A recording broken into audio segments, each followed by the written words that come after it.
Hey, given everything that's been happening and what we're learning about Dolores Huerta and Cesar Chavez,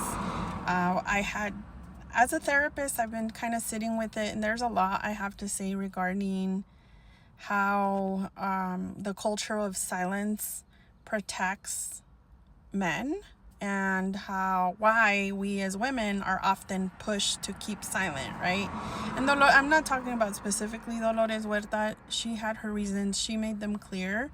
But I want to talk about how sometimes as a culture, as a community, we contribute to these kinds of things, is this protection against men. One of the ways we do that I've seen a lot and I've heard a lot in my clients, but also in my personal life, is that, you know, when you say something about a man doing something or saying something inappropriate, and then you hear, es que así es él, siempre ha sido así, he's all right, nomás hace cosas así, you know. And that is defending men at the expense of women. It makes us think like, oh, well, maybe I am being exagerada, or maybe I am imagining it, right? And so throughout your life, you just kind of learn to not say things because you're probably not going to be believed, or you're going to get something like así es. And it just continues like this cycle of silence and of not calling out men, right? Que oh, pues es que mi tío siempre me dice que tengo bonito cuerpo. Like, that's not okay. And I've heard a lot of people say, yeah, I have a tío who says that shit to me.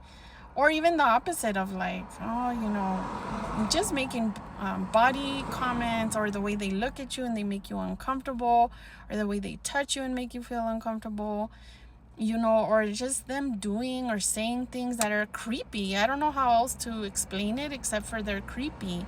I've heard everything from like, oh, my tío, when he gets drunk, he keeps telling me how pretty I am and how any boyfriend would be lucky to have me. Like, things like that are not okay. And I've heard them dismissed, and I've heard them, people say like, es que así es, anda borracho, no le hagas caso, by both men and women who say those things, who dismiss those things, right? And I think that there needs to be a lot more of us to say, hey, what the fuck was that? Like, you shouldn't have said that. That's not okay to say. What do you mean by that?